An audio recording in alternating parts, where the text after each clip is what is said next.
The California men's soccer team had an outstanding 2005 season, making it all the way to the PSAC championship game. But tonight, on a warm, windy spring evening, they'll have a tough friendly as they take on the Pittsburgh Riverhounds FC of the USL. Hello, everybody. Ben Slazek with Scott Flugler. Scott, first of all, welcome to CUTV. And for California, the Riverhounds come in tonight to Jim Ware Stadium for this exhibition game. And the Riverhounds, they've been around a while, but they're a pretty young team. They have been around for a long time, and they are a pretty young team with 3 rookies, and they have 4 players that have played under 10 games. So let's see what happens with that. They're looking for team experience and to really work as a team and get that teamship quality that most teams need. For California, we mentioned they had an outstanding year, made it to the PSAC finals, and they have some of the better players in the conference and 2 outstanding goal scorers as well. They do. Sheldon Graham and John Pazahowski have each scored 23 goals between them, and they're looking to add to their total today. And for California and the Riverhounds, even though this is the offseason, California, of course, men's soccer is played in the fall. The Riverhounds start their regular season schedule towards the end of the month and into May. But they've played a couple games already on the schedule, getting ready for their respective seasons next year and later on this spring. Yeah, the Riverhounds have played 4 games this season, and they have went 3-0-1. And California, I don't know exactly how they did, but they're looking for improvement. Both teams are looking for improvement to start the new season. Yeah, and this is a good test for California. You know, they had that good season last year, but this is the type of game that gets you set for the regular season next year and to see what kind of team you had. The last time these 2 teams played each other, there have been a few matchups, was about 4 or 5 years ago, and it was not pretty for California. It should be an outstanding game, a beautiful April night here in Belle Vernon. Stay with us on CUTV as California and the Riverhounds FC kick it off next.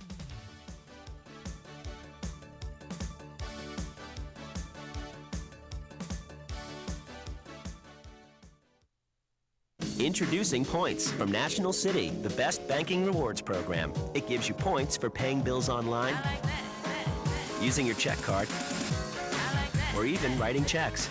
Everyday things, so the points really pile up fast. Then you redeem them for lots of things you'll find rewarding.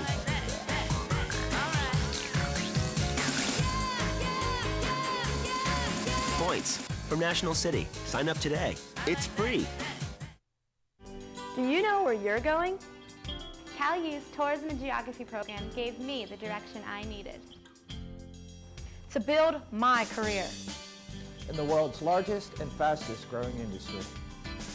A world-class academic adventure dedicated to my professional development. Graduate with experience. Go places.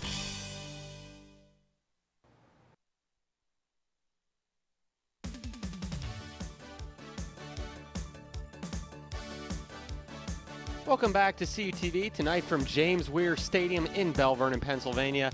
An outstanding friendly matchup here in soccer as you take a look at Coach Dennis Lasky. His California Vulcans will take on the Pittsburgh Riverhounds FC in this, as we said, springtime friendly. Ben Slazek with Scott Flugler. Scott, 2 teams, California 14-8-0 in the PSAC, the single division soccer last year. The Riverhounds in the USL last year in their 2nd division. We're near the bottom. They finished only 6-11-3, but these teams have played a couple of times, and more often than not, the professional Riverhounds team has come alive. But you're anticipating a pretty close game tonight.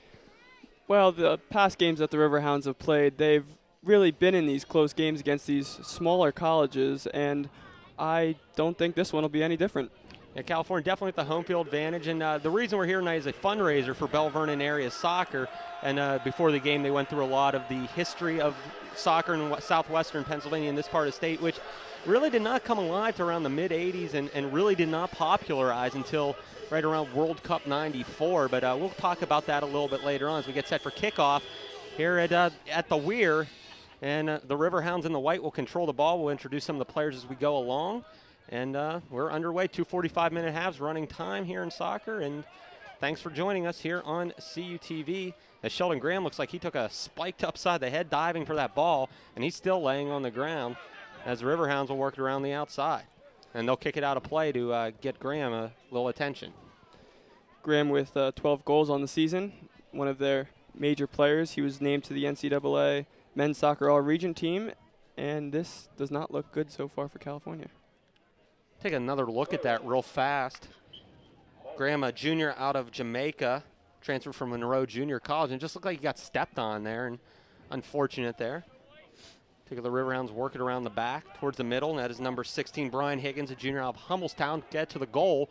The goaltender for the Riverhounds is Terry McNellis, 6'2", 185 out of Reading, and it'll be a throw-in into touch for the Vulcans.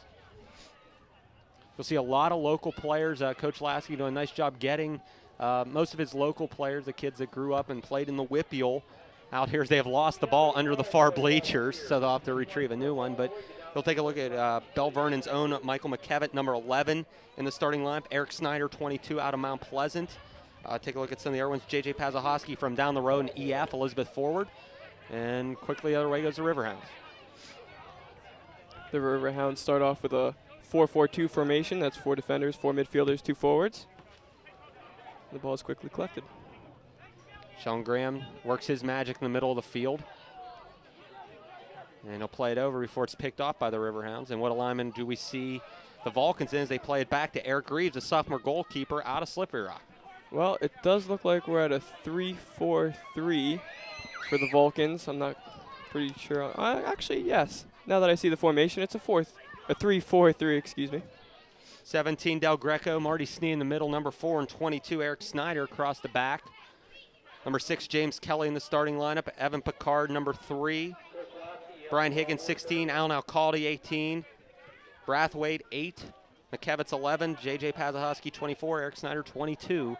The starters for California. This is Marty Snee working in the far corner. Alcalde bumped off the play and will be a throw-in. Number 14, Greg Victor. Number 6, Nathan Salsi. 4, Tyler Suffron. 9, Gabe Burdenstein. 7, Derek McKenzie. 8, Anthony Calvano. 13, David Flavius. 14, Greg Victor. 15, Richard Bragg. 17, Brian Monka. 19, Jason Cutney. And the goalkeeper, McNellis, starting 11 for the Riverhounds FC. You mentioned Derek McKenzie in the starting lineup for the Riverhounds. He looks to be the go-to player with 2 goals on this current spring season. And the whole team is with 8 goals on the spring season. So Brian Monka sends it wide side of the field, quickly touched over. Now Flavius, that's Greg Victor off balance, throws it towards the goal, will go out of play. It'll be a goal kick for the Vulcans. About 3 minutes in, we're still scoreless. So Vulcans with a 14-0 record last year. Very successful program on here under Coach Lasky. Made it to the PSAC finals. It was a weird situation with the finals. The game actually had to be suspended and played due to some weather situations in the fall, and they eventually fell to Slippery Rock, which will not be having soccer much longer. As if you've heard in the past, Slippery Rock dropping a lot of their varsity sports, soccer one of them, and they will no longer have a program. And the men's PSAC soccer side is down to 8 teams now. And you've said Coach Lasky about him.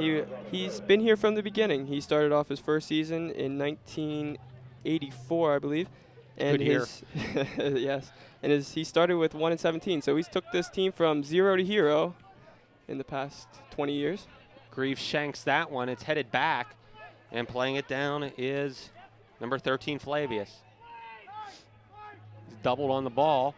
He's able to get towards the corner, and it will go out of play, and this will be a throw-in. Graham flicks on, goes past Pazahosky, and Graham upends one man. This will be a foul, and the ball to the Vulcans. First foul of the game, first whistle. Take a look at the replay, Sky. Looks to be a very high-pressure game so far in the first couple opening minutes. Both teams playing very high pressure. Well, even though this is an exhibition game, this doesn't count in anybody's records. Riverhounds don't start their season till later in the month, and Cal, of course, doesn't start till August, September. But in a situation where you're playing a pro team for a college team, there's a lot on the line. You want to make a good showing of yourself and prove that, at least you as an individual and some players on your team belong at that next level. Sheldon Graham hits one wide of the net. Be a goal kick for the Riverhounds. Good hit right off the laces for Graham. He's been known to do that throughout the fall season. It was quite an addition to the California team his first year here as a Vulcan. Made him a lot more up-tempo. California very defensive, but one individual, especially in the middle of the field, a playmaking midfielder, a striker, forward, whatever you want to call him, somebody that can do something with the ball, they really change the dimension of the team. I'd like to talk about California for a little bit, their keys to the game. What they need to do today in order to keep this one close, they have to play transition soccer, which it really looks like they're doing right now. Right now, a little bit of a chance here. Bernstein on the left side throws it to the box. Left-hand header off the net. And it's going to be brought out of there by McKevitt. And he loses the ball right back. So a lot of pressure here by the Riverhounds. Their first sustained of the game. Bernstein, another left-footed service towards the middle. Looks like a bicycle attempt. And this is going to go all the way across the field. And it'll be a throw-in for the black and red. I should reiterate, they're both black and red. The Vulcans will throw it in. But go ahead, Scott, back to your keys. And you're right about the transition. Other than that sustained pressure there, Cal's done a nice job getting the ball back and forth up and down the field. Yeah, some other things that California has to do to win today. They have to win all the 50-50 balls. They have to challenge in the air, challenge on the ground. They have to challenge these Riverhounds to really get past them and really work for the ball. And also, they have to play the entire 90 minutes. There's no they can't have a letdown today, because if they have a letdown, as you just saw right here, they'll run past you. And that's one thing I've noticed, even just about 7 minutes in this game, you can see that the Riverhounds have a little bit more speed on the outside. And that's one difference at any level of sports, between high school, between college, between pros, is that speed of the game. And you can kind of see that thus far. It hasn't hurt California yet, but that's just a fact of life, and they're going to have to adjust to it. That's where the transition soccer really comes into play, because you're better, you're quicker, but depending on where you are on the field, have no idea what's going to happen. Caldy now defending on Victor. Caldy will be a senior in the upcoming year. That one's headed off the scoreboard. Misses the bell. Going to be another goal kick for the Vulcans. So most of the offensive attack has been going right to left on your screen with the Riverhounds, but California's done a nice job keeping them wide, not allowing anything into the box other than one attempt. And they've stayed with them so far through the first 7.5 minutes. Marty Snee has a tight defense back there that he's working with, so that's a positive for Cal.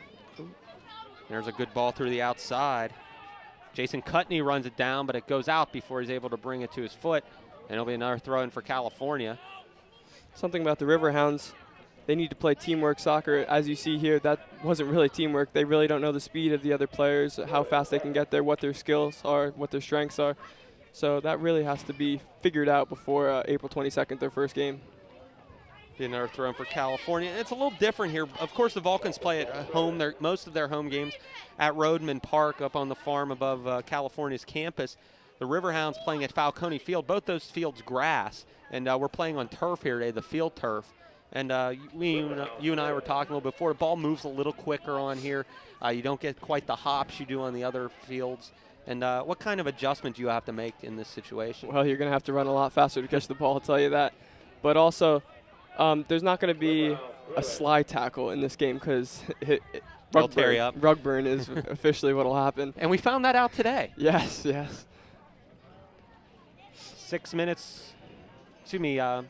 9 minutes gone by here in the first half. We're still scoreless. And right now both teams kind of exchanging throw-ins on the far side of the field. 0-0 score, California and Riverhounds FC, James Weir Stadium. It's a friendly matchup here in a gorgeous April day. It rained for about 10 minutes earlier today, around 5 o'clock, and since then it's been gorgeous. The wind has died down, and you can't ask for a better day than this. And is that one just out of the reach? And there's a good example, I think, of the ball kind of scooting along on the turf as Tyler Sufferon was then able to bring that in. Now Calvano hit from behind by Alcalde, and they will get the foul on Alan Alcalde, the junior out of Elmwood Park, New Jersey. 5'7", 165, will be a senior next year. One of the leaders of this California team, been playing for 3 years. And once again, there's that high transition soccer, high pressure soccer, where they're going right after the ball, they're going right for you, they're going to take it out from underneath your legs, but unfortunately there was a foul there. Bragg will play it in and headed out nicely by Marty Snee, and I talked about this as well. Snee gets just about every ball in the air. It's in his area. Now the Vulcans a little run on Pazahoski as it go by him, and quick transition goes the Riverhounds. Alcalde mishit that one. And a little bit of contact there, and they'll get the foul. Calvano bumping Sheldon Graham, who has a bit of an acting side to him. He will try and draw the fouls. He'll go down, he'll stay down a little bit, and sometimes that will kind of influence things both negatively and positively. And that one, Alcalde's had some trouble. He's misplayed about 3 passes now. As I hear down on the field, they're really communicating, which is a good sign for any soccer team. Communication is key in the game of soccer, knowing where your players are, knowing where they're going to go, knowing whatever they're going to do, how they're going to do it. It's just one of those team-building experiences you have to do. Ooh, nice shot there. McKenzie, that one was blocked. A second chance and another opportunity, and the Riverhounds will get on the scoreboard. Number 13, David Flavius, 5'7" forward out of Pittsburgh, Pennsylvania. The first one was blocked. Second one, he had a wide-open net. And at around the 11-minute mark, Pittsburgh scores 1-0. That is his second goal of the spring season. He has scored against Wheeling Jesuit University, which played on... We don't like Wheeling Jesuit here at CUTV. Can't like everything, I guess. Played that game on March 31st. We're going to see a couple substitutions for the Vulcans. Picard out. Emmeline Sabick will check in. Sabick out of Erie, PA, junior. Will be a senior next year. And Alan Alcalde also out of the game. Didn't see who came in. Sabick is a good addition to the team. He started 12 games for the Vulcans and played in all 21. So another one of those creative players in the midfield. Good utility player. And now going the other way. And now a whistle. There's a whistle behind. The linesman has his flag up. And I'm not sure what it was. Cal had the advantage. I'm not sure what that call was. And they'll give California a throw, and ball may have gone out of play. Yeah, that's what the call looks like. There's that 50-50 ball that you got to win. There it is. And Sheldon Graham again will end up on the ground. Tough challenge there from one of the bigger back row players. He's taking that number 9, Gabe Bernstein. He's a pretty big guy back there. Sheldon Graham's taken a couple dives in the game already. One thing the MLS and international soccer wants to do is start an instant replay for the catch players that do that, because most of the upper level players that's a skill that you need in soccer in order to get calls. And we'll get a handball called against Anthony Calvano.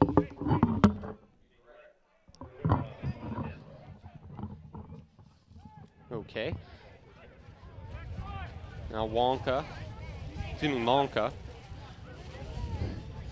Freudian slip there. Salsi. And now Suffron. Suffron's had another chance, and it's Flavius looking for goal number 2.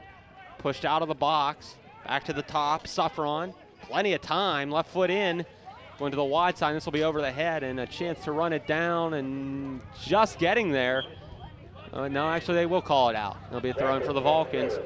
32-10 left to go first half. 1-0. California trails Riverhounds FC. I'm seeing very good ball control by both teams here early on. Really, Cal's only had, I'd say, they haven't had many chances offensively. But as far as the Riverhounds go, they've only had maybe 1 or 2 chances. The thing is, they capitalized on theirs. There's a tough tackle. Be a goal kick. The Riverhounds, the Vulcans really have to push up and start attacking. Defensive play is great, but you're not going to win a game if you can't score a goal. I believe I've only had 1 shot, and that was by Sheldon Graham, and that was well wide of the net on the left side. Goalkeeper McNeilis has not been tested. Greaves, I don't think, has been credited with a save yet, but he's had a little bit of work back there. Has a Hosky on it, but it's flicked away by Monka. And right onto the left foot of David Flavius. Back to flip, nice give and go. They go to the wing. Right foot in high, and this one looping and will be over the net.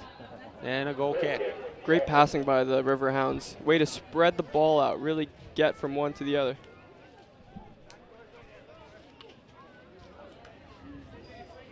Take a look there, just gets wide, and you see the spacing, very nice, and Greaves almost had that sneak over his head. But spacing, one of the most important things. Those of you who don't know the sport real well, but you know, anything football, basketball, if you have 5 guys that are on top of each other, it's very easy to defend. And as big as the pitch is, you got to be spread out. The Riverhounds are used to playing on a big pitch, a very spread out field. I don't know if the Vulcans are used to doing that or not. This is much bigger. This is much bigger. Then advantage goes to the Riverhounds. It's also nice to be able to see the far side of the field here, Jim Weir. And the back line of California has had quite a workout so far tonight. Flavius again, he's been on the ball a lot. Off balance, twisting shot with the right foot, and it'll be another goal kick. We're gonna have a host of substitutions for the Vulcans. Take a look at the replay there. Doug Fink, 2's checking in. Number 5, Tony Shoshi will come in, and Evan Picard back in the game. Kelly will sit along with McKevitt. And I believe Evan Picard also came in. And Alcalde will sit.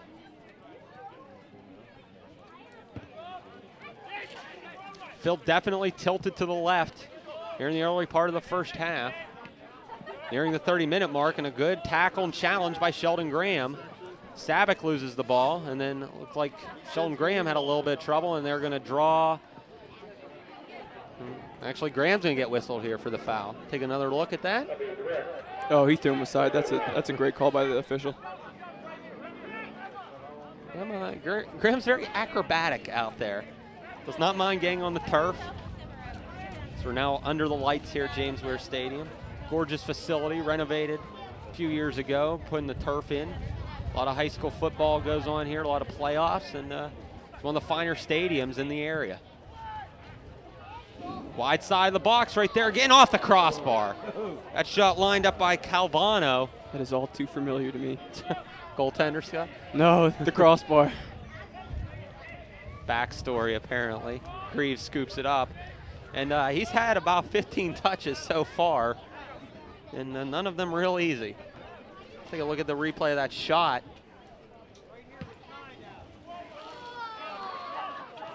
There's something for you to think about, Scott. Don't remind me.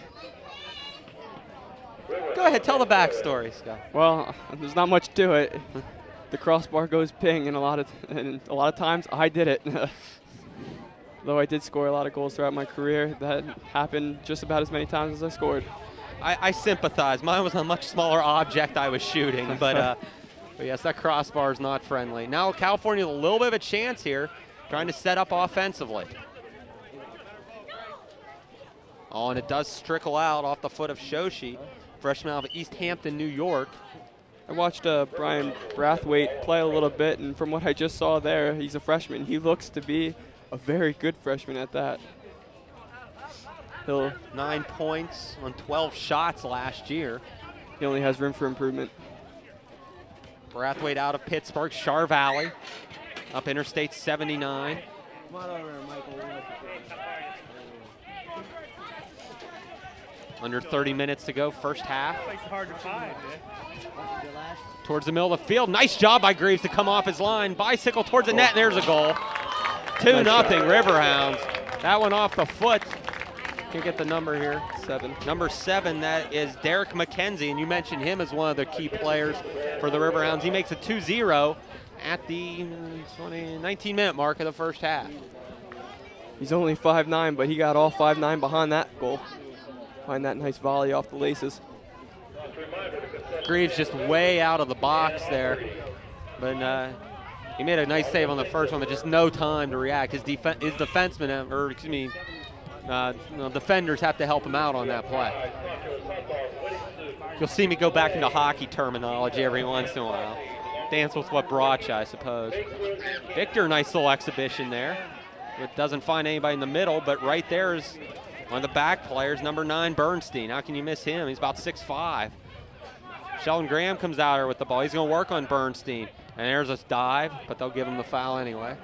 There was a trip, but we'll let that one slide as a foul. He clipped him with a very right Forsberg-like. Hey, don't forget, the Riverhounds have a special table set up near the concession stand. Right now, the Vulcans making sloppy turnovers. 26:04 in the first half clock, and that one sailed towards the goal, and that'll only be the second time McNellis has had to handle the ball off the long free kick from Marty Sneed. Now, California right here is in the 3-4-3. They should spread out the 3 forwards and play to the corners. That's something they really have to work on right now as time goes on. It's not panic time yet. 2-0 is the not the safest lead in soccer. It's actually the most unsafe, I guess you could say. It's the most, it's dangerous. Yes, that's the word I was looking for. You're in a position where you think you're ahead and you could drop back, and then all of a sudden a team bangs in a goal. All it takes is 1 goal, then 2 goals, then you're tied. Then 0-0 again. Then you're back where you started. Yeah. So I'll see, plenty of time. They'll send it wide side. There's just so much room, it appears, in the middle of the field for the midfielders. Well, obviously that's where they'd be for Pittsburgh, just to handle the ball. They're getting no challenge whatsoever. The defenders put it right up the field, and it's right on somebody's foot, and they're ready to go the other way. As I said before, that's the advantage of playing on a big field. When I was in high school, I played on a big field. I went to these small high schools, much smaller than this field. This is a great field here today. And it gets difficult when you play on a small field, when you go large to small or small to large. It's an adjustment that has to be made, but it can be made.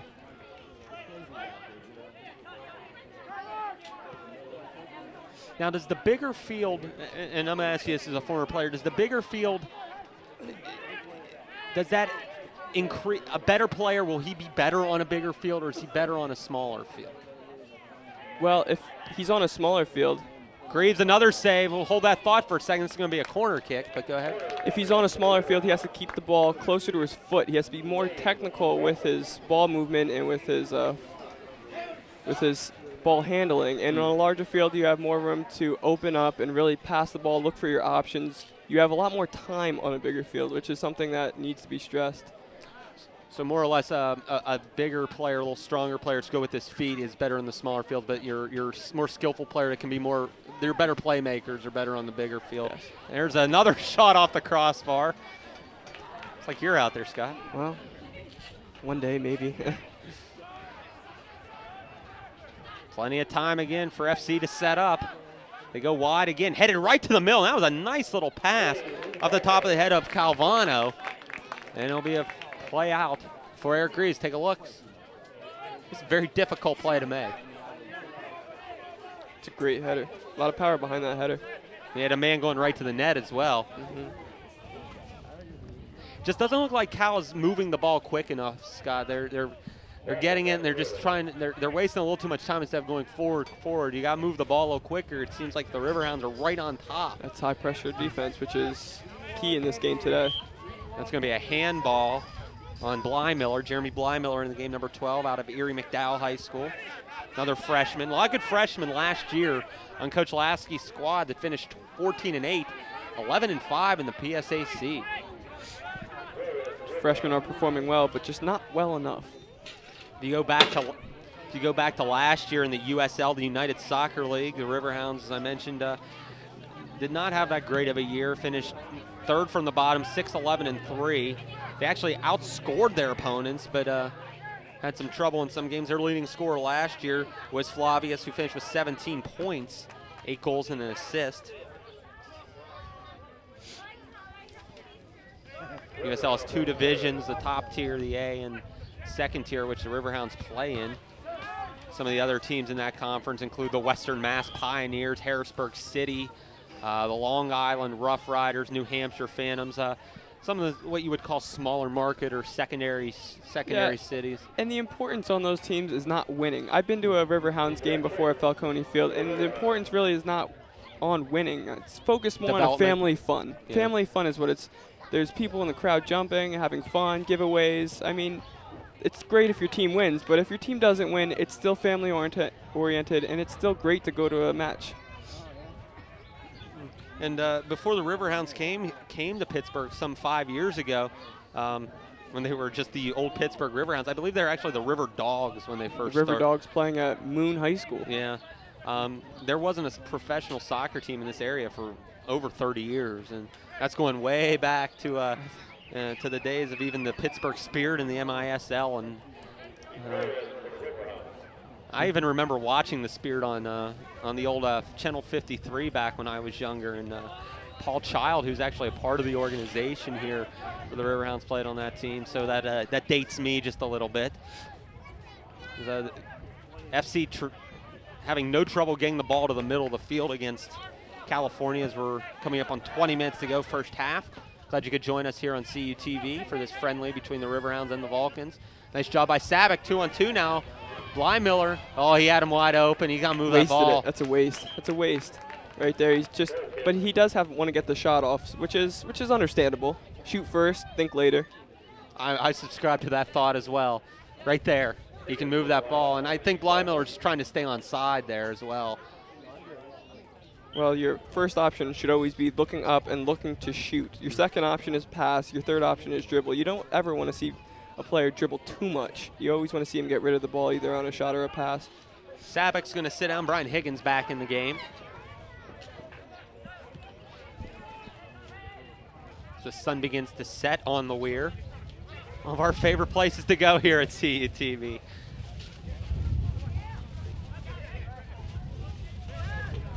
Graham, nice two-man play there with Brian Brathwaite. Brathwaite has it headed from behind, and Flavius, who's been involved in just about every play. Too bad that's Greg Victor. I misidentified. Now I'm looking at the Vulcans play here, and they're very bunched up. They're not spreading the field out. They're all playing defense right now. They really need to get somewhere else. They need to move out, spread out. They just need to get out somewhere. Is that due to the different field? Yes, yes. They think they have less room than they actually do, so they cramp and they confine each other, and that's things like that happen when you're rushed and you're trying to get back from a 2-0 lead. Blymiller and Higgins had a nice little play developing, but Blymiller unable to capitalize, and an easy play out for McNellis. 2-0, Riverhounds lead. Now, as you watch that last play, there was nobody else. It was a 2-on like 6. Yeah. I mean, there's no support by the Vulcans right now. And that will be a call. Somebody got grabbed from behind. That was Jeremy Blymiller. So now a chance and a quick restart. And we're going to have a goal kick, corner kick. Goal kick. Quick restart's always a good call, especially if a team's not anticipating it, which I don't think the Riverhounds were at first, but they quickly caught on. Caught us off guard. 18.5 to play first half. Goals by David Flavius and Derek McKenzie have given the Riverhounds FC this 2-0 lead.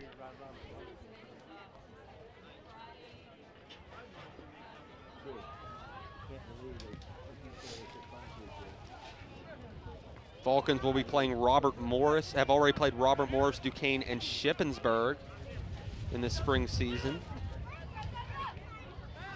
Leading this game with the Riverhounds. Now we're seeing see the Vulcans spread out a little bit more, adjusting to their surroundings. That one just off the mark. Again, they're very close. They're kind of bunched, and they're getting close now, Scott, but just it's not clicking just yet. They're going to pull Evan Picard out. Dean Toth, number 14, out of Farrell, Pennsylvania, will check in, and they'll move somebody else up. Alcalde's back in the game.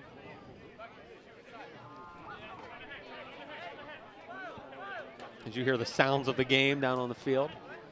You'll see a lot of the younger players in the area down on the field. There was a clinic done by both the Riverhounds and the Vulcans, and I'd say about 50 to 100 kids out there. It was a lot of fun. It was a fun thing for the kids to do. It's a good activity. Great to get out and meet. And these kids, they really look for a role model, and Derek Jeter's your role model. Yeah. I mean, people in the MSL, David Beckham's but when are you going to meet them? Never. Yeah. They know these Pittsburgh Riverhounds since they're a local team. They want to get out and meet them, and this is a perfect way to do it. Set up a soccer clinic, which was great for the boys soccer team of Bell Vernon. That was their little fundraiser they did for the spring, which it was a good turnout. Yeah. And I'm really happy with seeing youth soccer out here, and since I know I'm back from back east, and it's really big back east, and I like seeing other places develop into great soccer towns. A lot of bumping around. There'll be a foul, and there'll be a free kick. And Sheldon Graham having a couple words. Oh, now we'll get a card.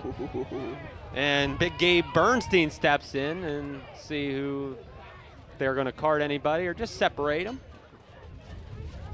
And I'll get to my thought on youth soccer and sportsmanship again. And let's take a look at that whole thing develop. There's a big tackle on the side. And I'm not sure what Sheldon Graham intended to do here. Well, he intended to shield the ball away from the other defender, and he just got caught up in the moment, and then number 10 comes in there. Nobody got booked on the play, so we don't have number 10's name, so we'll just go with number 10. Number 10's fine. Head ball in. There's a big volley. Yeah. That was McKenzie again that loaded up looking for goal number 2. But for the Riverhounds, we go back to that clinic as Cal goes the other way. That's good for them, too, because it kind of is a little promotion for them to get more people out to Falcone Field.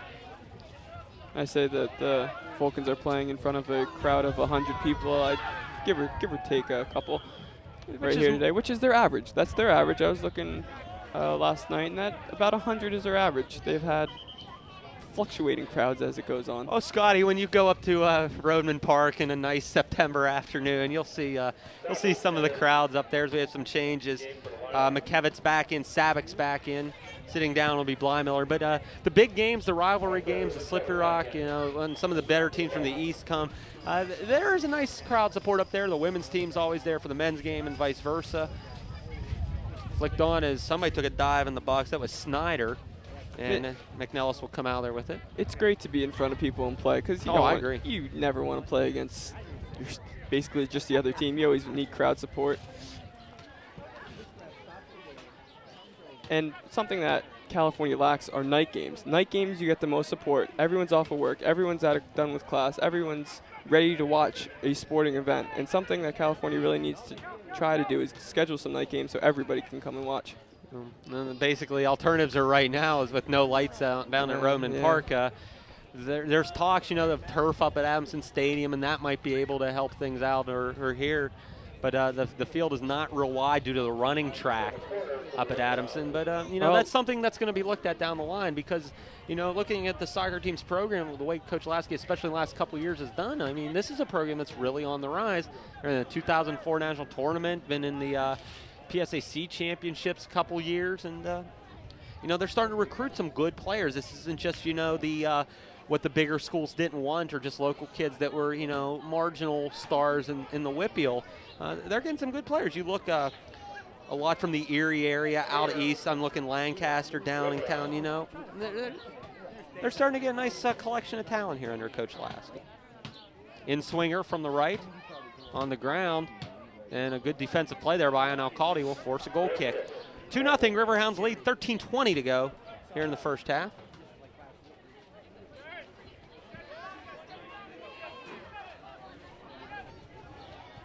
Reflexes by David Flavius there, looking for his second. Nice to see that after a little pushing, shoving, nothing came of it, and we're just going to play some soccer now. Way off his line is McNellis. Vulcan's trying to spread it out. They're starting to extend the Riverhounds a little bit, getting up and down the field a little bit more. They expose their defense. Graham's asking for something bad to happen. They're going to get a foul called on Shoshi. Somehow I saw that coming. Yeah. From the debacle like good earlier hit. on. That's a knee to knee out. That can be very, very dangerous. Yes, you know all about that. I actually, not to get personal, I've had some knee issues. They all started as a soccer game. Tackled the ball same time as somebody else. My knee went boom. Chance in the box, and it goes the other way. That's off the fence. This will be a throw-in. Flavius and McKenzie, your goal scorers. That was a very liberal substitution rule in this friendly. In and out. Goes several players. James Kelly back in. Zach Del Greco back in. Fink will sit down along with Shoshi. A lot of these players we did not see. CUTV covered a couple of the California soccer games this year. And we didn't see a whole lot of some of these players. There have been a few graduations and whatnot. But, you got to start breaking these players in, getting them game experience. And great opportunity to do so. Yeah, we're starting to see a lot of it there. Nice play individually by Calvano, and it's going to be another corner kick. Nice save by Greaves coming off his line. Taking a look here, Scotty. And as a goaltender, it's a tough decision to make to stay back or come out. What's the general thought process in that goaltender's mind? Well, I was never a goaltender, but oh boy, I'll put my little 2 cents in here. Yeah, it's a decision call that the goalkeeper needs to make. If it looks like it's starting to trail away from the incoming player, you go after it. If he's got it tight on his foot, you stay back and try to. But ultimately, you are going to come out. You are going to expose the goal, and it's basically a risk. High risk, high reward. Depends what happens. Just make the best possible decision and then, go with it that way. Corner kick goes all the way through the box. Goal kick coming up on 10 minutes to play first half. while we're here and have a moment, we'll make sure everybody has a happy holiday. Those that celebrate Easter have a nice break and a safe couple days off. And a homecoming for Michael McKevitt. He's from the Belle Vernon area. Got a nice hand when he was introduced. Got the start today. Nice classy move by Coach Lasky to put him in the starting 11 today. And, Kevin, one of those youngsters, freshmen, and the Whitfield soccer teams have really progressed as we get a handball, I think, called here, from basically non-organizational to contenders. We'll take a look at that whole sequence here, Scott. Actually, they got that's a foul on us. Yeah, right tough there. Call. Right there. The ending, trail end of the play. All the way through, that caught a cleat. Be reset up, quick ball movement, and that play was Flavius. onside, yeah. So quick on these one touches. Well, in professional soccer, that's basically what you got to do. One-touch soccer, two-touch soccer, it's got to be quick.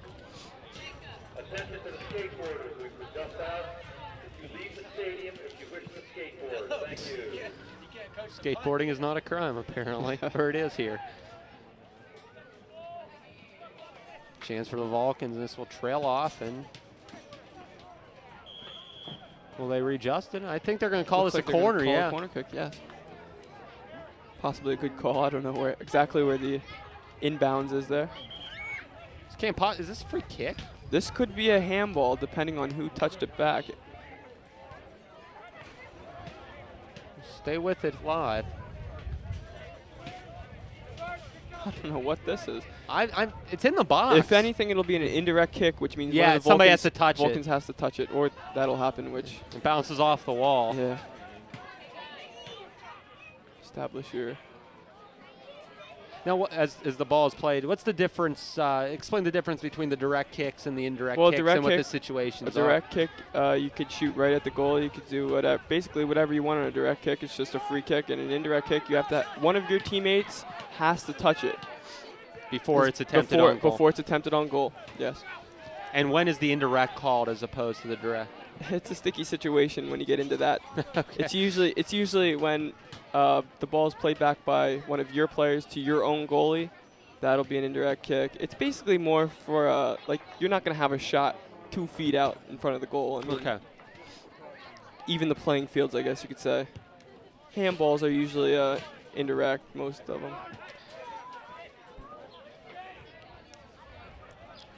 Under 8 minutes to go. Vulcans have really got themselves back together after a tough first 15 or so minutes, which the Riverhounds definitely slanted the field in towards the California goal, and the Vulcans have started to spread it out a little bit more. They're starting to spread it out, but they're still clumped on defense. I just saw four Vulcans on one player there that exposes 3 other ones for the Riverhounds. 7:25 now to go. Some more subs. Sheldon Graham out, Blymiller back in. Blymiller had a pretty good freshman year as well. Played in 17 games, started 2, only had 2 points, but had a big goal, if I remember. It was one of the overtime games. It might have been the PSAC semifinal, but he had a big game there. It was a game-winning goal or a game-tying goal. I have to correct my my old mind here. What was the game that Marty Snee won in overtime?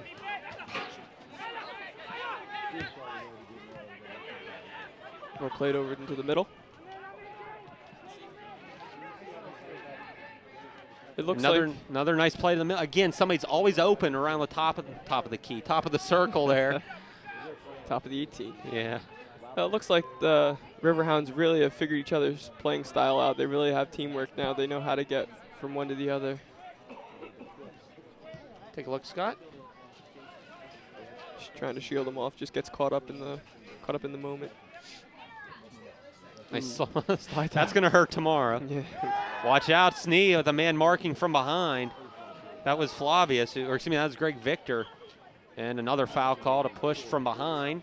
And Vulcans have a free kick about 50 yards away. I found out that Vaseline works great on fields like this if you want to slide tackle. Oil yourself up in Vaseline, you'll slide like Eddie Harris in Major League. Any one of those will add 2 to 3 inch drop on your curveball. Wide side of the field, Zach Del Greco towards the middle. They're just not getting solid opportunities. You got to bring that down, play it wide, find your opportunities before you make such a quick decision like that. Toth heads it back. Of course, that's easy for us to say up here. I mean, hey, I can't run at all right now. Alcalde battling. It's much different when you're down on the field. You always got to think 3 moves ahead, but your mind's only thinking on one track. Oh, I mean, I've said that for years while doing this. You know, I can sit up here and talk about what could have been done, what should have been done, but you know, as an athlete and somebody who plays sports, you know, when you're down there, it's a completely different situation. I have the utmost respect for any athlete, soccer, basketball, football, whatever, because it's not easy. And that was an incredible head-to-head one touch, and that went just over the net. I think that was Suffron who got the last touch on it, number 4. Sorry. Yeah, what one coach told me a long time ago, he said, soccer is like chess. You always got to think 3 moves ahead. I'm thinking if you can predict 3 moves ahead in soccer, you got it made. Trenton Mitchell, number 15, a freshman out of Bentworth High School, will check in, Ellsworth, PA. And Evan Picard will rejoin the field, replacing Alcalde. That's exactly what it is. You have to be very imaginative. This is a very imaginative sport, very visual sport. If you can be creative, you can be successful.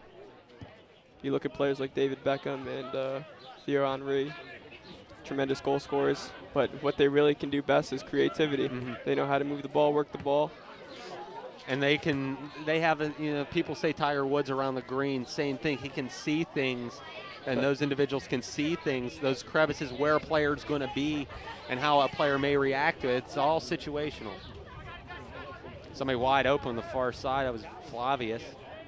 Now Monca. Nobody around, nobody on top of anybody for the Riverhounds. As soon as somebody for Cal touches the ball, there's 2 white shirts right there. Yeah, and I'll tell you what, new coach Glenn Klein for the Riverhounds is really loving this game. Finally, their team's working teamwork, and they're really getting it going for the new season. Klein, a very successful high school coach at Quaker Valley, suburban Pittsburgh. Coached there for many years. Him and Coach Lasky friendly on the outside. Good defensive battle there with Del Greco and McKenzie. We're under 3 minutes now to play. First half, 2-0 Pittsburgh. That's a situation there you could practice for hours, but once you get on the field, it takes 3 seconds, and practice pays off right there. It's all instincts at that point. And a lot of balls up in the air, and it seems like Pittsburgh's winning every one in the box. They're able to dribble up, but there's California. There's still a ball fake. It looked like a hand fake there out of Eric Snyder. And after a smart play to the middle, yes, and find the open man. Good play out wide. Little push from behind, nothing called. On top of Trent Mitchell, and that one was not a dive. Towards the middle, overshooting Victor. Missed call by the official. That's okay, though. You're allowed to miss 1 or 2 here and there. They've done a pretty good job. Yeah, they've done an excellent job. And I've been known to be a little... The pushing and the shoving, they can keep that under control. They haven't given out a card yet, which is a good sign. I mean, once that comes out, that means you've lost total control of the game. And I've said that in just about any sport, basketball, football, hockey. When you see more penalties, that means the referee's lost control a long time ago. We're going to take a look at that last challenge that wasn't called. It's Trenton Mitchell. Yeah, that one's palm to the back. That was number 8, Anthony Calvano, 5'6", 160. I think the momentum just keep going. Oh, and a hit. Deflected. Good battle with Mitchell and Calvano. Corner kick, looks like. Yes, no. They're going to call goal kick. Goal kick. Under 2 to play. Did an excellent job of shielding the Riverhounds player off.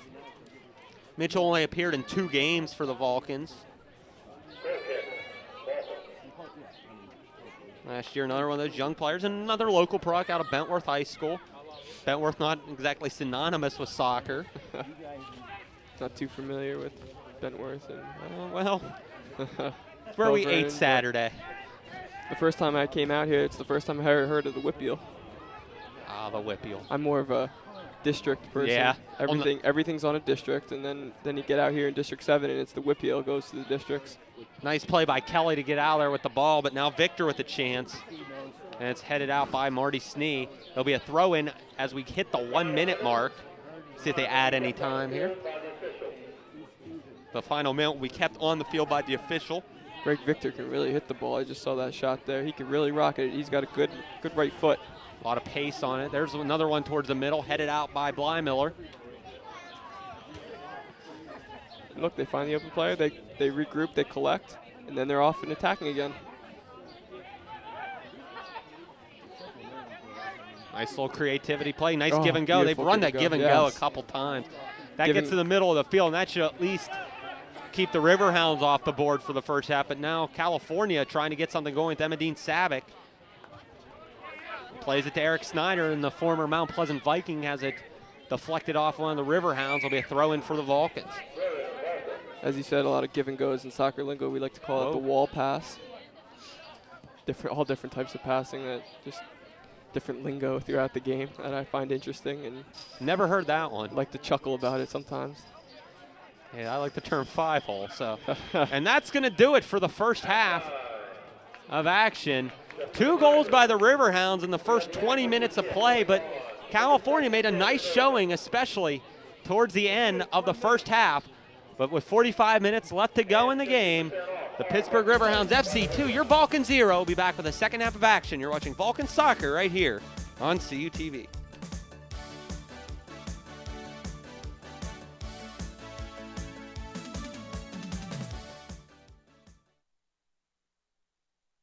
You know, there's a chance you might not know who I am. But I'll give you a clue. I'm famous. Not a chef. I'm no boxer. But neither is he.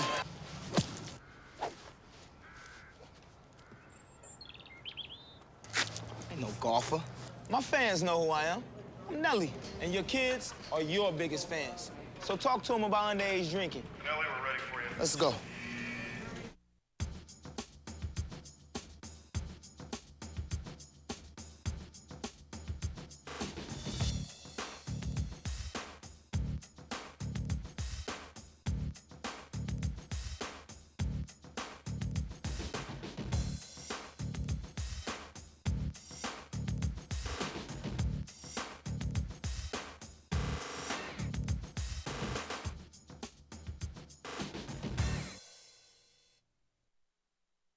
Two 2-0 Riverhounds FC over your California Vulcans in this friendly from Jim Weir Stadium in Belle Vernon. Ben Slazik with Scott Flugler. Scott, we're going to go right into the highlights of the first half. 2 pretty goals by the Riverhounds in the first 20 minutes have given them this 2-0 lead.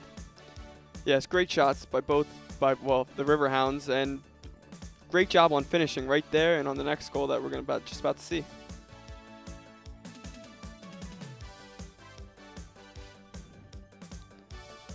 Though the keeper came out, it's still a beautiful finish by McKenzie, yes, for his 3rd goal in the spring season. And we talked a little bit about it. The first 20 minutes, it seemed like it was all Riverhounds. The ball was in the California box in their end of the field the entire first part of that game. But then as it got on, it seemed like California kind of got the hang of the bigger field and the hang of the pace of the game. What do they need to do to get back in this game in the second 45 minutes besides ward off all these thunderstorms that appear to be coming through? Well, I'm going to go right back to my keys at the beginning of the game. They still have to play transition soccer. They have to get from defense to offense. That's key in this game today. And they have to win the 50-50 balls. They're not doing it. The Riverhounds are just too fast. They're just attacking the ball, and they're getting to the ball like a split second before California. And once again, they have to play the entire, 45 minutes that's left here. And if they do that, they might be able to come back from this 2-0 lead that the Riverhounds post, which we said before was the most dangerous lead in soccer. Philip Micken will be in goal for the Vulcans for the second half. 8 games, 6 starts on the year, 7 in goal. 8 goals against for an average of 2.35. Vulcans in the black. The red shirt, and they'll be going right to left. They have the ball to start the second half, trailing by 2. And we'll get to the rest of the substitutions if there are any as we go along. There have been really no changes in the subs as far as players. A lot of players coming in and out of the game in this friendly, and that's the way we expect it to go the rest of the way. Vulcans need to get at least a couple quality sets set up offensively, keep the ball in the Riverhounds end, and hopefully the pitch will remain slanted to your left here in the second half. Nice play on, and here's a chance. for number 22 Snyder, and it's booted out of there by McNellis, and that was probably the best chance they've had all game. As I've said before, if a goalkeeper comes out like that, high risk, high reward there, and that time you're seeing the high reward factor. Tony Shoshi, 5, starting the second half, will throw it in. Shoshi, 4 games, 2 starts last year, no points. Another freshman. And when you talk about points in this system of soccer, you're going 2 points for a goal, 1 point for an assist. An assist is you're assisting a goal, obviously. That play we called offsides, and now Caldy off the quick restart will go the other way. Pazahoski hanging out high, and that's headed back.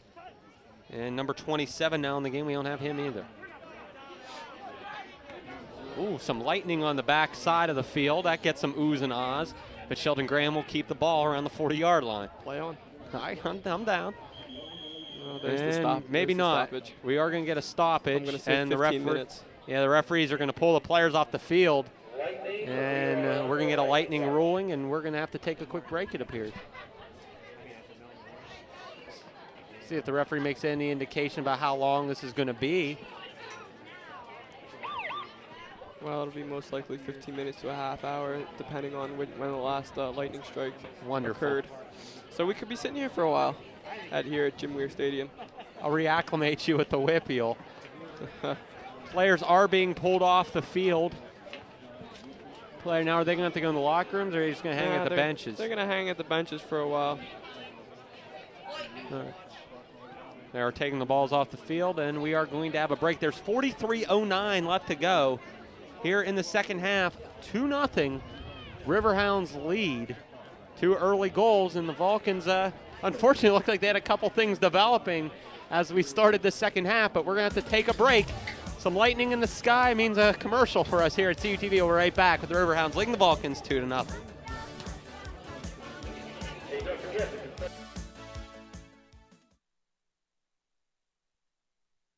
Loggerheads, the area's best in casual dining and entertainment.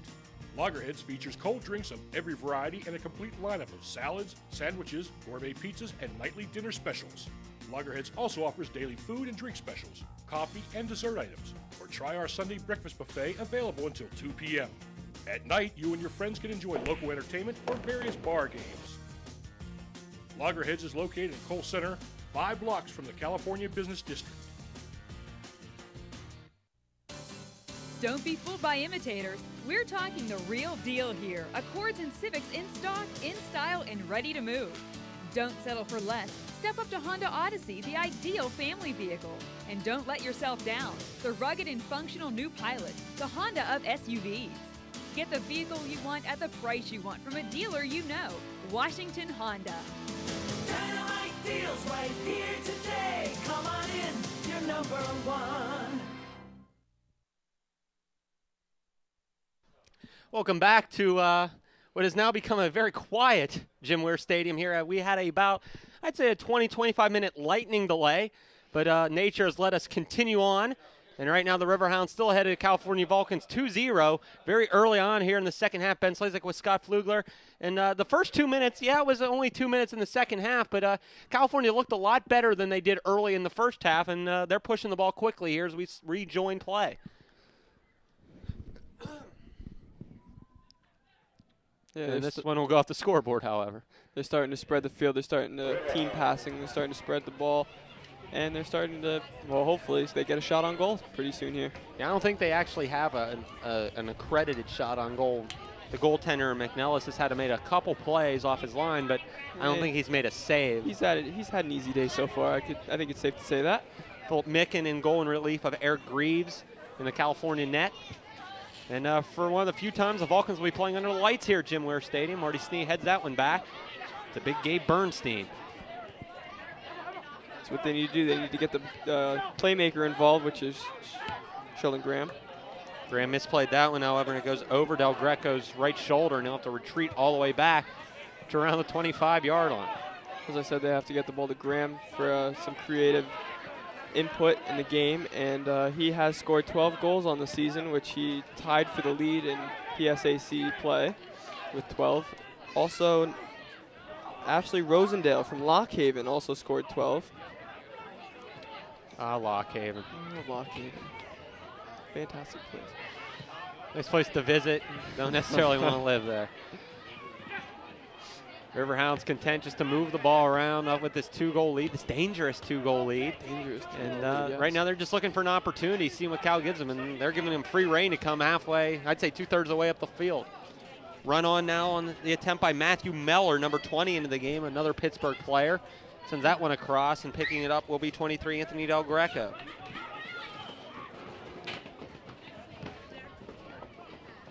To Del Greco, Zach and Anthony, Baldwin High School products. Out on the left side. And there's some more lightning. Hopefully referees will let us play on. Shot quickly taken. Big block on the play. That was Marty Snee, one of the more active defenders, kind of that sweeper position. As I said, he was named to the PSA, or actually NCAA All-Regional team. Out of South Park, PA. Snee, 4 goals on the year, 31 shots. There's a tough challenge, and I believe that's Sheldon Graham in the middle of things once again. Took one to the head. Do we have that? We do, as he gets elbowed right in the back of the neck. And that's going to be a card. They are going to card. I think that's 4. Possibly, could be. That's 4. That's Tyler Suffron. I'll allow it. Suffron was not with this team last year. It's just a normal challenge going in for a play, trying to win a 50-50 ball, but he got the elbows up, which the referee did not like. And good call. Good call. This one sailed towards the goal, but nobody on it for the Vulcans. Snee with that big right foot. Saw him score a goal at Roadman Park from about 80 yards away on a hop. But not going to see one of those today against this type of level of competition. During this brief lightning delay that we had, I saw the Riverhounds giving autographs out to the younger children that attended the clinic, and it really good deed that the Riverhounds put on. I know they usually sign autographs after the Riverhounds game, but I mean, you do have to actually go to Falcone Field to get the autograph here. It's a local place that you can enjoy some soccer and get a few players' autographs. Victor is so quick on the ball, and now wide open on the wide side is Meller. Mike Meller, number 20, towards the middle. He still has control before California is able to clear the box. Sheldon Graham involved now with number 23, Daniel Hartung. They go right back to the attack. They're dropping back, reset. Cutney will regroup. Sheldon Graham with a lot of hop here in the second half. Now Savick with the ball. He'll cut through a couple defenders, including Flavius. Still maintains possession. Savick's got to move the ball here. He's 1-on-4, and he's just going to lose possession. He's trying to draw a foul, and the referee just wasn't going to give it to him, and he loses possession for his team.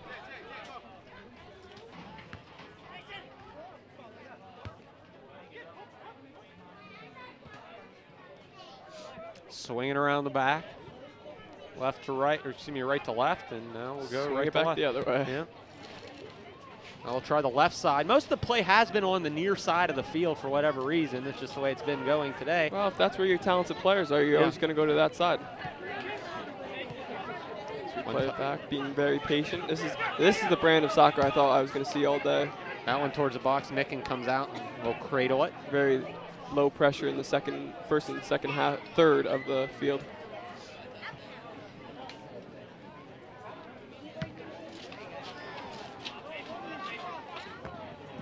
California regrouping, seeing what they have next fall for PSAC play. Riverhounds, their season begins within the next couple weeks. We'll talk about that in a little bit, show you who they're playing. And that ball is onside, and a nice play by Micken to come up and actually knee that ball out of play. Whatever, Flavius was coming strong. Whatever body part you can get on it to clear it away, that's your job as a goalkeeper. That play would have been offsides if Cal would have touched it, but a nice play on the ball by Dougie Fink to get it. Now California with the chance down the wing. Alcalde, the flag is up though. It wasn't Alcalde, I think Pazahoski was the one offside. That could have been a foul called on the Riverhounds. Actually, they are going to get the foul. They're going to get the foul before the offside, and Fink will tee it up from the 44. This is 54 into the wind. Ball on the left hash. There's a joke you'll learn as you'll go on. Nice play. And that was one of the more dangerous plays that California has produced. Just not getting ahead on it. Just not getting ahead on that 50-50 ball in the box. California is kicking into the wind here in the second half. Fink skies and knocks that one down with the forehead. And Sheldon Graham will kick it back, and going the other way quickly is Shoshi. But just like that, they lose possession of the ball. Back to the Riverhounds, who lead 2-0, 36 minutes to go here in the ball Seems right now that the Vulcans, the ball's just getting away from them too fast. I don't know if they're used to playing on this type of turf. I know at Roden Park they have all natural grass. I don't know how many schools around the PSAC have turf, but have you ever fallen on concrete? I have before. That's basically what you're playing at up at Rodman Park. Very tough. You get those 15-foot bounces. Hard grass. Yeah, I've played on that before too.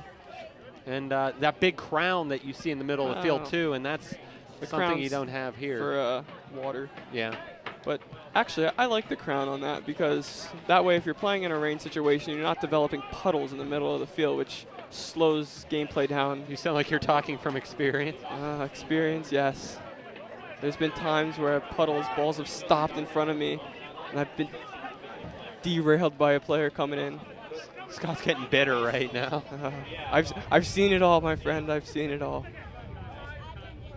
California really extending their forwards out now, trying to apply a little bit of pressure to get back in this game. One goal will make the difference here, either a 2-1 or 3-0 game.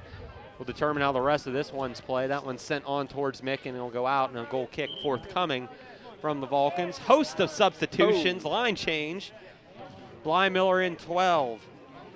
Number 8 is Brathwaite. 16, Brian Higgins. 11 is McKevitt. And 3 is Evan Picard. Snyder out. Sheldon Graham out. Pazahosky out. 23, Del Greco is out. I missed somebody there. Number 9, Sabek's out. Get some fresh feet in here, see what they can do. See if they can develop a play. That's the first time I've ever heard the term fresh feet. Fresh feet, fresh it's legs. Like an oxymoron. Down the wing. For you. Could be. Sent into the bleachers. Throw in coming up for California. Now a chance really to throw in around the top of the box and maybe something to happen. It'll be a little deeper than that, actually, about 15 yards from the top. Player down, plays it away.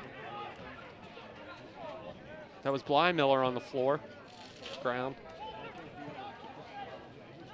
Hey, we had 35 basketball games. Give me a break. Quick bump, and it'll be a throw-in. Quick restart, and the referees blow the whistle. It's actually going to be California throw-in. Under 34 minutes to play.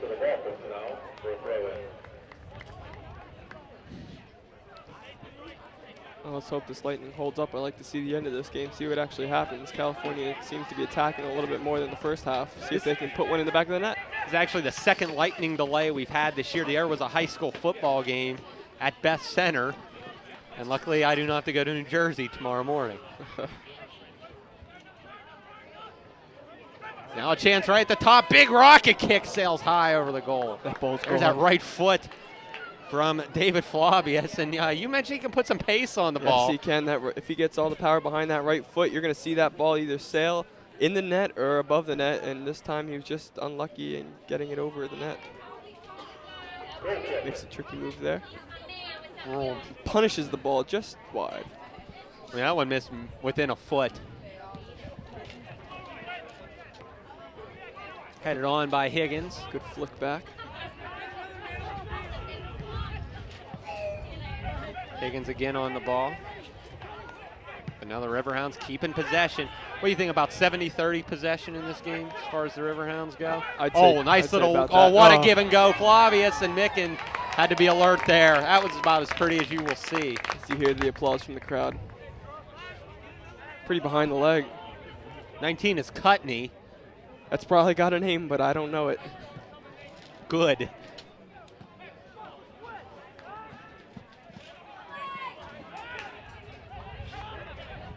And here comes the Riverhounds again. California 1 and out almost. Oh, a little push on Snee. Referee says go. And now here's a chance, a shot, and that one off of Micken. Good save. Marty Snee slow getting up, and I'm not sure if he's hurt or a little annoyed right now. Well, he's trying to stay down and get the call. And now one of his players, I'm not sure what California players down there talking. We don't have the name of the player involved in that little altercation. But that could have been called. both were going for the ball. It's a tough call to make. And Doug Fink then had something to say. Nice going, ref. And there's your example there. Greg Victor's back in the game. He'll replace Flavius, who's had an outstanding game here. I'd probably say the best player on the field for either team. As a forward position, yes. Yeah. I've seen some players develop in the midfield. Skilled on the ball, Flavius is. All right, well, as a player that sees a little bit different than I am, who's played that, hasn't necessarily been the one shooting the ball, who's played very well for both teams, who's been good on the ball, good defensively tonight? Well, I'm going to go with McKenzie. I mean, he knows where to be at the right spot. He's providing in-depth coverage. He's providing just the total package for the Riverhounds today. 11 is Stephen Meller, and a little trip. Yeah. I'll go there. Let's get a little chippy out here. Take a look at that one. No replay. That was Eric Snyder who took the header. Snyder out Mount Pleasant, former Viking. As I mentioned, a few of the Whippeal players. You got Brathwaite out of Char Valley, Pazahoski out EF. Some of the other players, Marty Snee from South Park. Looks like either a foul or a corner kick. Maybe a goal kick will come out of that. And that was Snyder again chasing on. 5'11", 155, another freshman. Played in 21 games, started 17, no goals, 2 assists. 2 points.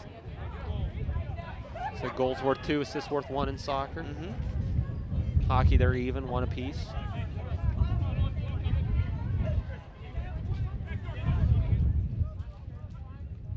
Very patient by the Riverhounds. Under 30 to play in the game, 2-0. FC leads. As you said, possession was 70-30 Riverhounds. I'm gonna now say it's 80-20 Riverhounds. The Vulcans just haven't been able to keep the ball, get the ball nonetheless. They've had, if I can think, maybe 3 good series with the ball, where they've completed 1 or 2 consecutive passes, and they haven't had a quality shot at all. They're not getting their ball to the playmakers. Simple as that. Nice touch Victor ran on. It'll be cleared up the field by Brian Higgins. Little collar lock there. Right now it looks like mostly younger players are out there getting experience, so you're not gonna see them making great touches, great plays on the balls. The more experienced seniors are.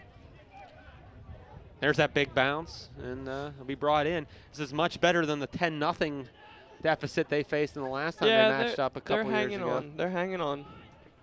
Not by much, but I mean, well, the Riverhounds aren't really attacking. They're basically playing a small ball here and there. They're just passing back and forth, keeping possession. Which is really what Coach Klein. Yeah, Coach Klein wants to see. They want to see more possession. Not so much scoring. I mean, they know they can score. And that's the equivalent of running the ball in football, running down the shot clock in basketball, just keeping possession.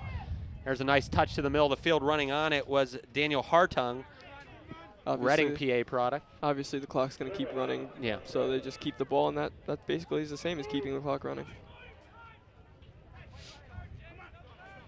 Big number 27, we'll go with that. Plays it back, and they swing it around. Nathan Salsey, number 6, moves it along, and that one past the shoulder of Edward Child, number 12, 5'10", 175, another Pittsburgh product.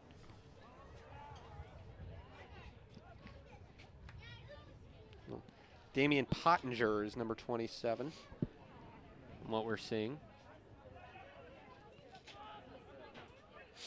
As the rookie points something out. I also like to point out the World Cup that's coming up in the summer. And it's a big year for soccer, it really is. And, unfortunately, the U.S. has the MLS, but its popularity has risen. I mean, there's a team close to this area in Columbus, Philadelphia as well, I believe, correct? But Philadelphia has an indoor league. Excuse me. New Jersey, New York has the Red Bulls. Right. The former Metro Stars. And actually, the MLS has grown. Yeah. Many teams have been invited to play in the MLS.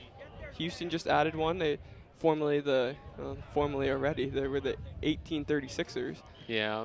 That name just didn't do it for Houston. They're now the Dynamo. But there was an old MILS team that was Or MISL team was the Dynamo. But anyway, I digress. Back to World Cup. Back to the World Cup, the Germany? United States. Well, yes, it is in Germany. And the U.S. will be in Group E versus the powerhouse Italy, Ghana, and the Czech Republic. And you know, you're probably more qualified to answer this. What's their chances of moving on? Well, their chances of winning the group is kind of slim to none because Italy is a powerhouse. Yes. They are good, but that's the matchup that I'd like to see. I'd like to see the U.S. and Italy play. I'd like to see them battle it out. The U.S. Just coming off a 1-1 tie to Jamaica showed what they could do. They can play. They can hang with the tough dogs. They really can push the ball when they need to. But they should easily beat Ghana and the Czech Republic. I mean, it's one of the, I don't want to say easiest, but it's an intermediate group in the bunch. Run on here for Cutney, and he goes to the middle wide open, and there's Pottinger, and he misplayed it, or may have hopped over him, and it'll be a goal kick for the Vulcans. But as we take a look at this whole play develop, and another kind of case of California maybe watching what's going on instead of reacting. Yeah, he just misplays it. That's plain and simple. Ball was hopping too fast for him and just mistouched it. But if I remember, I saw a couple weeks ago, U.S. in the national, or not the national, but the world ranking is the highest they've been ever. Oh yes. They have grown significantly as a international squad. I remember '94 when it was the big deal, and they were going to be in the World Cup with players like Lawless and Miola and Claudio Reyna and Tab Ramos. Oh, and how times have shifted. Yeah. Ernie Stewart, Kobe Players Jones. like Jeff Agus and yeah. A lot of physical challenges out there. Nice job. There's some speed on the right side by Meller. Ooh, good move. Nice little step over there. And an easy play out by Micken. 24:30 on the clock. Still 2-0 Riverhounds. 2-0. I thought about doing the second half as a British accent, but well, if you're looking British and you're looking for David Beckham, here's a segue. Real Madrid and England international team, he will most likely be coming to the MLS, which is huge. Fortunate, yes. This is huge for the MLS. So this big marketing. We talked that'd be equivalent of somebody like Derek Jeter or A-Rod going to the Japan League to play out the last couple years of their career.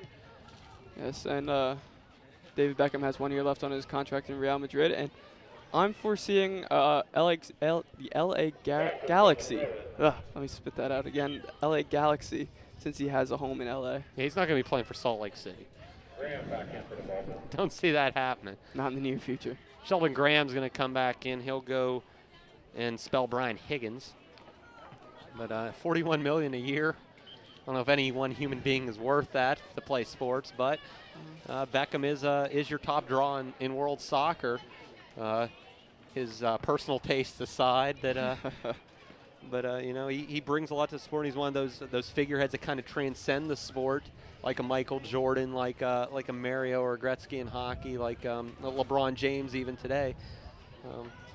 That's quite a coup for the MLS to bring him over. Yes, it is, and he'll be playing with players like Freddie Adu, who you know is about 16 years old. Very, very, very talented, very lucky young man. Way younger than us, and he's making a lot more money than us, but that's okay. Coming back in for the Vulcans is Pazahoski and Emadine Sabic. Sitting down will be Bly Miller and Evan Picard. Picard, another Whippio product out of Pine Richland, Gibsonia, a little north of here. Here, wonderful real estate in Pine Richland. This will be a goal kick. If we can go back to Germany for just a second. Sure. The powerhouse in the FIFA World Cup team to look for, Germany. The home team? The home team. They're going to blow their group out. The only one that I foresee having trouble with is Ecuador. I mean, they're not even that good. I foresee a 7-0 victory in every one of those. And when's that start? I'm going to say June 21st. Sounds about right. This one headed on, and there's some of that speed. California's going to be on their horse to get to this ball. And now a very dangerous play as somebody for the Riverhounds was coming from the backside, and 14 Toth did not see him as he played it back. And someone's got a souvenir. You don't get to take those home, I don't think. I didn't think so, but it's good to hold for a little bit. I was going to make come up our director, but I'll leave it at that. That play out, that ball out into touch. It'll be a throw in for the Riverhounds. All comments aside.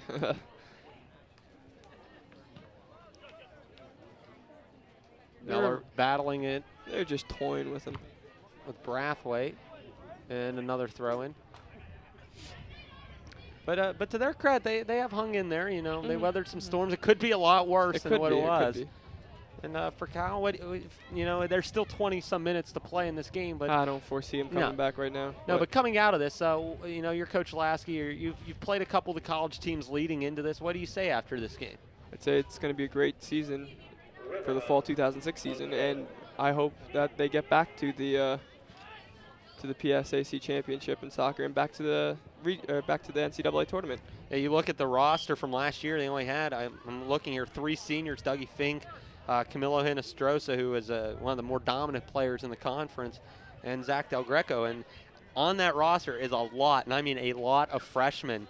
1, 2, 3, 4. I mean, I only see about 6 or 7 juniors. A lot of those, and the rest of the players, including the ones on the field, are all freshmen. You look, Graham's going to be a senior coming back, but Pazahosky, he's also going to be a senior. But then you go to some of the other names we mentioned. Snee's only going to be a junior. Sabek's going to be a senior. Higgins a senior. Alcalde a senior. McKevitt a sophomore. Snyder a sophomore. And Brathwaite a sophomore, et cetera, et cetera. You get the idea. And it's a team that could be a 3-4 year stretch where they're the dominant team, especially since it seems like the PSAC men are dropping a couple soccer here and there was Slippery Rock and whatnot. One player to look for is Brian Braithwaite. He's gonna really be a contender as it comes up and he becomes a senior and moves on through his career. He's really gonna be a good goal scorer and he's a good asset to this team. 21 games last year, started 15 of them, 9 points and 4 goals. As a freshman, that's impressive. It's quite a different level of soccer from Char Valley to Division II. And this region is very tough. The teams in New England and down in the Virginias and whatnot are very, very tough soccer schools. You know, I've seen, especially even in the PSAC, the Eastern schools are kind of your dominant teams in the PSAC. Your Millersville, your Westchesters, Stroudsburg. I believe, was it Stroudsburg that had the conference title for like 9 straight years? Yes. Yeah. Yes, I believe so. And then they ran into some violations, and then that ended that streak. But that went off the side of the head of one of the players, Bragg, and it'll be a throw in. For a while, Lockhaven was a contender. Under 20 minutes to play, 19 even on the clock, 2-0, Riverhounds lead. Ben Slazek, Scott Pfluger with you here on CUTV. Glad you could join us for a rare springtime football matchup between California and the professional Pittsburgh Riverhounds FC out of the USL. It's great to see these two teams get together to play a friendly like this, preparing for their respective seasons. Maybe when we get a minute, we'll take a look at the Riverhounds and when their season starts. Quick restart going the airways, Pottinger. That's good defensive play by Graham. Let's see what Graham can do here. Dishes it off. He hasn't showed a whole lot defensively, but that's not really why he's out there. It's not his faux pas. And another group of substitutions coming in, 15, 16, 18. Trent Mitchell, Brian Higgins, Alan Alcalde in. James Kelly will sit down, along with McKevitt. And trying to see who else is on the bench. I want to say they have 12 out there right now. I don't know. I saw 3 go in, 2 come out. I did as well. 1, 2, 3, 4, 5, 6, 7, 8, 9, 10. I count 11. Huh? Missed somebody. Yeah, we did. That's okay. Very windy day. Windy day, but it did die down before this game started. And right now, I thought it would be a lot worse than this with the wind, the ball carrying, but the ball stayed pretty control. Good chance. Pottinger is a big man in his own right. Rumbles down the field, gets past his knee. He's got speed. Throw it towards the box. Back heel. Oh, you could almost see it coming there. And coming out there with some speed is Dean Toth. Over to Sheldon Graham. Graham play to the middle, and the Vulcans go on with Brian Higgins. That right there is what they should have been doing the whole game. Spread the field out, switch the field because it's such a big left field. Left to right, there. right to left. Yep. It'll be a throw in deep.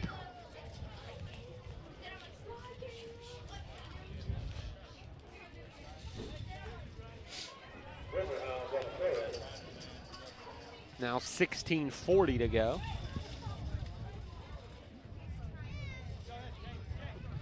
Take a look at Gene Klein, first year here, replacing, I don't have the name, but their former coach is a little temperamental.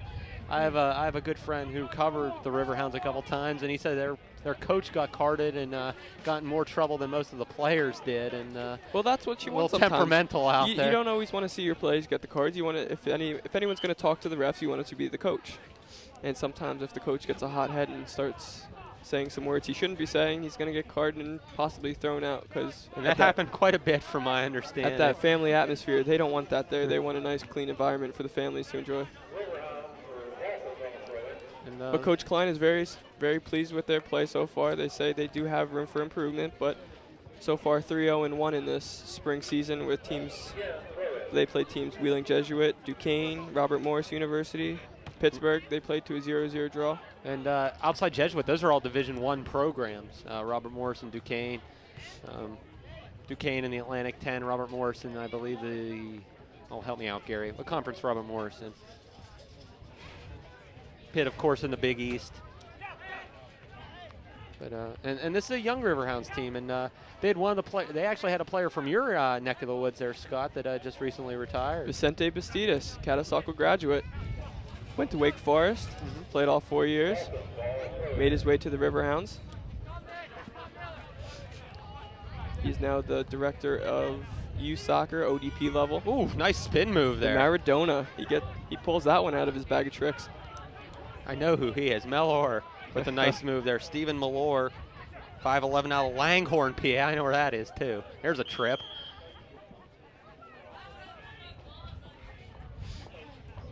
Let's take another look at what might be the nicest one-on-one play. I've seen Scotty do this to people at the Gold Rush buffet there. Well, you know what? When I'm hungry, I'm hungry. I understand. I'm going to do it. Oh, nice kick save there by one of the defenders, and a good tackle. Another kick on, and that one's going to trickle in for a goal. California did it all right about 3 different times, but Sneed just could not lay out, and it's going to be 3-0 Riverhounds. That was interesting. That was an interesting combination there. I don't know exactly what happened. Marty Sneed's got a big smile on his face, like, what more do I need to do back here? He made 2 of those saves. See if we have that whole sequence. We do. This was an interesting developing play. That's a nice stop by Snee. And that's Mitchell on the backside. Here comes 2. It's going to be Pottinger that gets the last touch on it. He just doesn't get a foot on it. So Daniel Pottinger will get the goal. So that brings it to 3-0 and a relatively safe lead now. And about the 30-minute mark of the second half, excuse me. So with that said, that should at least get victory in the bag of the Riverhounds. Still a possibility here. Anything's possible. But I want to talk a little bit more about the Riverhounds. You know, we talked a little bit about the MLS and the World Cup, and obviously those are your premier leagues. And as far as the country, the Riverhounds in the 2nd division USL, where does the USL kind of fit in the grand scheme of American soccer? American soccer, if you want to relate it to baseball, yeah, I'd say it's the minor league division, the AAAs and the AAs. The 2nd division of the USL is basically the AA, your AA program, like the Reading Phillies and whatnot. Altoona Curve. Altoona Curve, yes. That people are more familiar with that out here. But yeah, that's basically where they rank. They do have players that go up and go into the Major League Soccer program. Doesn't happen too often, but yeah, there's that occasional case of players kind of going like when we did the Wild Things games last week and the baseball games. Occasionally, you know, it's an independent league. You'll see 1 or 2 of the younger guys kind of make their way up. Maybe not all-star level, but, you know, contributors at that level, and you'll get that. That was a nice attempt there by Pazahosky on the previous California possession, trying to get something going. And what the Riverhounds do for soccer is, as we see a goal here. There's another goal, yeah, that's 4. That's the dagger in the heart here. Mickens just completely misplayed that one. And that goal was scored by number 23, Daniel Harding, and it's now 4-0. Well, he just caught him out of position, looked up, saw the shot, took it, arced it right over his head for the goal. Taking another look, and this one, Scott, what, about 30 yards out? Look at, you could just see he just 40. picked up his head and he just went for it. Of course, if that was me, it would hit the crossbar, but we're not going to talk about that anymore. Steph's getting a good laugh. Well, I'm glad at least one person gets a good laugh out of it. 4-0. We'll see how California reacts here, you know, with the game kind of in hand. You got to shoot this. Sabic with the left foot, and there is the shot, and there's a big, juicy rebound to the middle of the box. As you see That's the first save of the game. You hear the oohs and ahs from the crowd. That was a good shot by Sabic. He got a lot of power behind that. That's his strong foot. And brought that one all the way back from way back when. That shot could have traveled pretty far in the United States. Yeah, don't help him. Don't help him. But with this 4-0 lead, the proverbial claw hold put on the Vulcans by the Riverhounds here.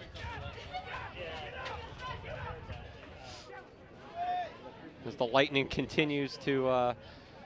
as I look up, it's just getting in the distance farther and farther. Play some soccer. Oh, the scoreboard went out. And we've lost the scoreboard. So they'll keep time on the field. Should take a look. Let's take a look now while we have a quick second and nothing's going on. Maybe at that graphic with the Riverhounds when we get a second, please. The ball swung around the outside. At least the lights are still on, and we did not blow this fuse. Yes, we could still play soccer. CUTV proud to bring you all kind of sporting events through inclement weather, and proud to bring you a delay in the first round of the NCAA women's tournament too. We blew that fuse. Well, we do what we can. We do what we can, Scott. Around 10 minutes to go here in the game. As the possession arrow has just moved from 80 to 90. Sheldon Graham thrust to the ground. He's going to get called for the bad challenge on the play. That was number 11, Stephen Meller. There's a nice little play, however, by 14, Dean Toth, a freshman out of Farrell, Kennedy Catholic High School. Sabic challenged by number 8, Calvano. And going the other way is Meller. Just out of the range of Brian Badgick, number 5, the Sewickley product. And there's the key dates for the Riverhounds. They open their season the 22nd. That is a Saturday at Long Island. They will play let me take a look at the team, the Long Island Rough Riders. And they will open the home season at Fouke County Field on May 5th against the Harrisburg City Islanders.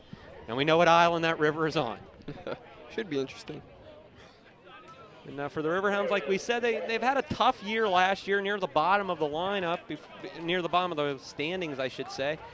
But the way they play today, and you look at some of the players on this team, they could very well move up. Yeah, as I said in the opening, they do have some young players. They have 3 rookies and 4 players that have played less than 10 games throughout the last year's season. So they have room for improvement. They have room to build on these different rookie players. And for California, and just another spring of experience for their freshmen and their juniors get ready for a big run. This is a team I would think have to be the favorites in the conference. And here's a chance, however, no flag. And a shot, good tackle from behind on the play by Eric Snyder, saving a goal. Looks like he's down. Got clipped the knee there. Scott wanted the flag. Has Reggie Corentang on the play. We don't have it, but he was offsides, it looked like. I saw that as well. And they're an injured player. That's Snyder that's down. Now offside, there has to be 2 defenders between you and the goal when the ball is played to you. When the ball is played to you, it can be the goaltender as well. And cannot be the goaltender? For offsides? For offsides. It cannot be the goaltender. It was close. It was close. Well, we're not sitting right down eye level with the official that has the flag, so. We were watching the ball as it was played to him, so. Take a look at Coach Lasky and the Dean of Coaches in the PSAC, the Alderson Broadus graduate. Let me take a look. We have a chance to thank our crew while we're here. Paul Danilo, wearing the Bucko colors on camera 2. He's going to swing it over to John McGuire, back with us here on camera 1. Nice to have Johnny back, and thank you again for the Bucko game, McGuire. And McGuire's going a little crazy right now. In the truck, we have Joe Rubel, Stephanie Smith, John Katora, And the man who provides me with Coca-Cola twice a week, Gary Smith. Gotta keep me happy. Gotta keep you happy. Whatever And makes you happy. Scotty, this is your first game, and I must say, you know, I've done a few of these. You made quite a nice accounting of yourself here in your Thank you. first Thanks game. for the opportunity. I really appreciate this. This has been fun. And as they're still attending to the injured player, Snyder, who's played a pretty good game here for California. About as good as any player for the Vulcans. Helped out a lot in the back. Take a look at Coach Lasky, Omar McPherson out there with him, one of the trainers. Looks like he just cramped up. Yeah. That'll happen. Might have actually had his calf stepped on, perhaps. Possibly. The way he came in. Take a look at the Riverhound bench. And their season starts the 22nd. That is a week from Saturday. In Long Island? In Long Island. And then they will play Harrisburg on the 5th of May, which is their home opener. I'd like to wish the Riverhounds good luck on their season. And like we said, you know, it's a family-type atmosphere. It's affordable. And, you know, Falcone Field, Washington. You know, if you're watching this on CUTV, you're within easy driving distance of Washington. So so head on out there. Did you take a look at some of the fans? Get to see some of the Riverhound players in action. And it's pro soccer. I mean, we talked a little bit about this before. The eastern part of the state, I think, has kind of got the jump on the western part of the state back in the early 90s. They're actually going to carry Snyder off, and the leg might be a little worse. Might have pulled that muscle on his shin, and he'll get a nice hand out. Marty Sneeze seems to be okay with it, but you know, this part of the state has not had professional soccer in so long, since the old Pittsburgh Spirit in the indoor soccer league. And you know, Riverhounds have done a nice job drawing fans in, and unfortunately for them, they've had to kind of move their home a couple times. You know, playing in Moon, down at Robert Morris. They played at, I believe, Bethel Park Stadium for a while, and they've kind of settled in now to Falcone Field with the Wild Things, kind of sharing that. It's a great place. Sharing that facility. That's a gorgeous park. It really is. We were there last week to cover Vulcan baseball, and it's just a nice, you know, spectacular minor league stadium is what it is, and those sometimes are the best ones. You know. You don't need a 40,000 seat stadium to enjoy the sports, and there's not a bad seat there, and it's great for what it has. It's also got a hot tub. Oh, I'm well aware. We were trying to get Danilo in there on Saturday when it was 30 degrees. And don't think you're out of the woods yet either, Scott. Well, I'll take a dip in the hot tub anytime. The Mon River, you know, gets a little warm towards late April. We call it the taking of Knoll. As long as someone comes with me. As long as you wear your Vulcan Speedo, you're all right. That's played out into the bleachers. Get your crew cap on. Wow. Be a throw-in. The clock is out right now. It's 4-0. They're keeping time on the field. Our best guess is about 5 minutes. 4 minutes left. I'm going to thank you for tuning in tonight on CUTV. Thank you for tuning in all year long. It's been a long season for us. We got a few more games to cover, some baseball, some softball, and, of course, winding it up with the PSAC track championships. I'll be seeing you there, Scotty. That should be entertaining for me. Track's we'll get a handball. sport.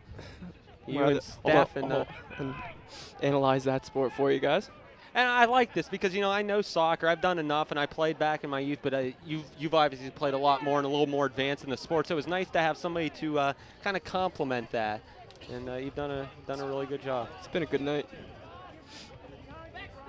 I'm glad that this lightning delay didn't keep the game from stopping. I'm glad we could play the rest of the game out here at Jim Weir Stadium.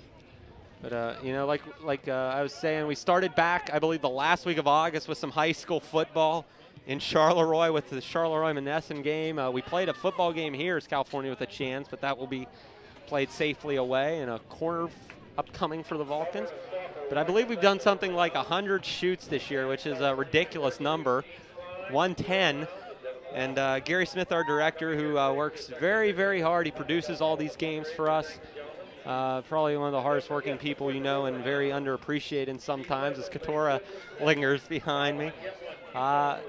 You know, we appreciate all the comments that you've given us throughout the year, and we work hard, and we appreciate everything that everybody said, and hopefully you enjoy what we've done in our broadcast, whether it be hockey, soccer, news, or our original programming here on CUTV. Can I help you? And then they blow that chance off the corner. As long as That's been the story of the night, yeah, Scott. Just so close. The story of the Vulcans' life. He was right. Oh, big challenge in the middle. Flag is up. And flag is up, and who is should be a flag on the field. Knocked out. Looks like Snee. Yeah, Marty Snee involved again. He's just one of those players that are big and tough that you need to organize the back. And here it comes. No, neither player saw it coming. Number 3 is Jason Connell. Both teammates make up. And he has juiced. Ooh, right above actually right on the hairline. And he drew good color, as they say in the business. Last time I saw blood like that was off a guy from Truth or Consequences, New Mexico. Point winner. Connell will go off. He'll be attended to, and we're under 5 minutes to play. I'd say about there's a minute left in the game. Vulcans running out the clock. 4-0 showing, much better than they have in the past, but still you can definitely see the difference between the levels of these two teams. But California, again, you would have to think is the favorite going into next year, and we wish Coach Lasky and his squad and Coach Bartkus and the women's team as well the best of luck in the future. And next season, Scotty, you'll be there, I'm sure, here. I'll be here for the next 4 years. I'll be with you guys. 3 years, excuse me. Yeah, that's what you think. Yeah. And you know that this is an up-and-coming team that could contend, and probably if they continue to play like they did last year and take that next step into the national picture. So congratulations to them, and hopefully next year will just be one step further and get over that little hump in the PSAC championship.